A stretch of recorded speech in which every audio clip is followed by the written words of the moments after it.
మన తండ్రి కుమార పరిశుద్ధాత్మ దేవునికి వందనాలు స్తోత్రాలు చెల్లించుకుంటూ, ప్రియమైన దేవుని బిడ్డలారా, దేవుని కృపా క్షేమములు మీతో మాతో ఉండి ఇంతవరకు ఆయన రెక్కల నీడన కాపాడిన దేవుని కృపను బట్టి దేవునికి వందనాలు స్తోత్రాలు చెల్లించుకుంటున్నాము. ఈ దినమందు పుట్టిన దినములు, వివాహ దినములు జరుపుకుంటున్న బిడ్డల విషయమే కూడా మేము ప్రార్థన చేస్తున్నాము. ఈ సంవత్సరాది నుండి సంవత్సరాంతం వరకు దేవుని కృప మీ యందు తోడుగా ఉండాలని, దేవుని రెక్కల నీడన మీరు కాపాడబడాలని ప్రార్థన చేస్తున్నాము. అట్టి శుభాలు దేవుడు మీకు దయచేయను గాక. దేవుడు ఈ దినమందు మనకిచ్చిన వాక్యము జకర్యా గ్రంథము 13వ అధ్యాయము 1-2 వచనాలు చదువుకుందాం.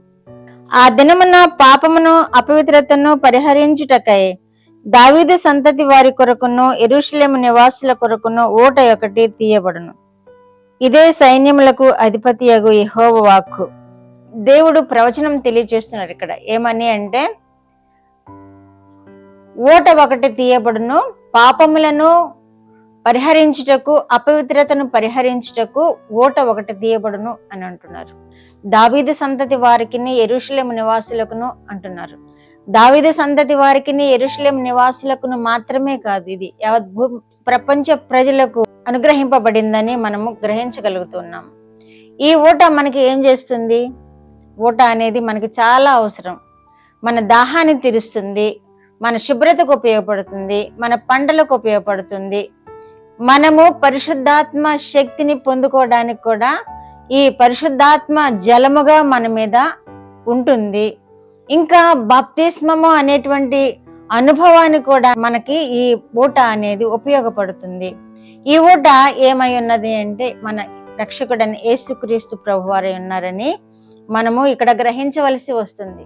జకర్యా ప్రవచిస్తున్నాడు, ఓట ఒకటి తీయబడును, అపవిత్రతను పరిహరించడానికి, పాపమును పరిహరించడానికి ఆ దినమన ఓట ఒకటి తీయబడును అని ప్రవచించిన విధముగా, యేసుక్రీస్తు జన్మమును గూర్చి ఈ వాక్యము మనకి తెలియచేయబడిన విధముగా, ఆ దినమున అంటే యేసుక్రీస్తు జన్మదినమున, యేసుక్రీస్తు జన్మదినమున ఆయన ఓటగా భూమి మీదకి ఉద్భవించారు అని మనకు తెలియజేయబడుతుంది. ఆ ఓటయే పాపమును పరిహరించడానికి, శాపమును విడిపించడానికి, అపవిత్రతను తొలగించడానికి ఆ ఓటగా వచ్చిన యేసుక్రీస్తు ప్రభువారిని మనం హత్తుకొని జీవించినప్పుడు మన పాపములను కడుగుతారు, మనల్ని అపవిత్రత నుండి విడుదల కలుగు చేస్తారు. ఆ ఓట ద్వారా మనల్ని శుద్ధి చేస్తారు. ఆ ఓటయే మనకు దాహాన్ని తీర్చడానికి ఉపయోగపడుతుంది. ఆ ఓటయే మనకు జీవజల నదిగా మనలో ప్రవహించి అది మనకి తోడుగా ఉంటుంది, మనల్ని అద్భుతమైన రీతిలో నడిపిస్తుంది. ఆ ఓటను మనం హత్తుకొని జీవించాలని వాక్యం ద్వారా మనం గ్రహించగలుగుతున్నాం. యెహోవా అను జీవజలము ఓట అని కూడా ఇర్మియా గ్రంథము 17వ అధ్యాయం 13వ వచనంలో రాయబడి ఉంది. దేవుడే ఈ జీవజలపు ఓట.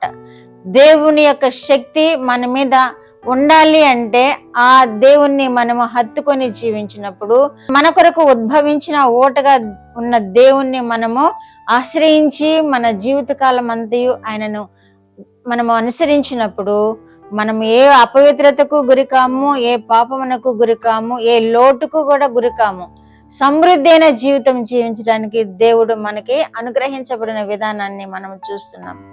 కనుక మనము ఈ ఊటను గురించి మనము ధ్యానం చేస్తూ, ఆ ఊట యొక్క మహిమను మనము పొందుతూ, ఆ ఊట ద్వారా మనము జీవితాంతము శుద్ధీకరణ చేసుకుంటూ, జీవితాంతము సమృద్ధి అయిన జీవితం జీవిస్తూ, ఆ ఊట ద్వారానే మనము ఆశీర్వదింపబడాలని వాక్యములు మనకు తెలియచేస్తున్నాయి. కాబట్టి మన కొరకు ఓటగా ఉద్భవించిన యేసుక్రీస్తుని మనం హత్తుకుందాము.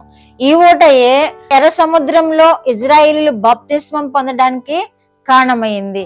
ఈ ఓటయే అరణ్య మార్గంలో వారు దాహం తీర్చుకోవడానికి కారణమైంది. ఈ ఓటయే సమరయ స్త్రీని శుద్ధి చేయడానికి కారణమైంది. ఇలాంటి అనేక అద్భుతాలు ఈ ఓట ద్వారా మనం పొందుకున్న విషయాన్ని మనం వాక్యాల్లో చూస్తున్నాము. అనేక మంది పొందుకున్న విషయాలను మనం చూస్తున్నాం. కాబట్టి ఆ ఓట అయిన యేసుక్రీస్తు ప్రభువారిని మనము హత్తుకుందాము.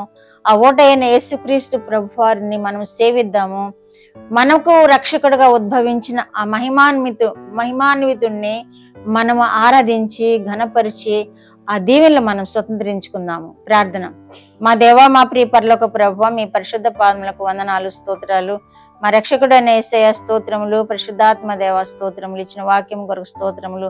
ఓటగా మా కొరకై ఉద్భవించిన దేవ, మీరు మాకు సర్వ సమృద్ధిని అనుగ్రహిస్తారని, మీరు ఓటగా ఉండి మాకు సర్వమును మా ప్రభు క్షేమకరముగా జరిగిస్తారని మా ప్రభు వాక్యాల్లో మాకు తెలియచేసిన దేవ మీకు వందనాలు. వింటున్న బిడ్డలందరినీ కూడా ఆ విధముగా ప్రభు మీరు ఓటతో ఆదరించి సంరక్షించి వారికి సమృద్ధి అయిన స్థితిని, సమృద్ధి అయిన ఆహార పానీయమును అనుగ్రహించి మీరు మహిమ పొందమని యేసుక్రీస్తు వారి పేరిట ఈ మనవులు మీ పాదములతో వేడుకుంటున్నాను పరమ తండ్రి. ఆమేన్.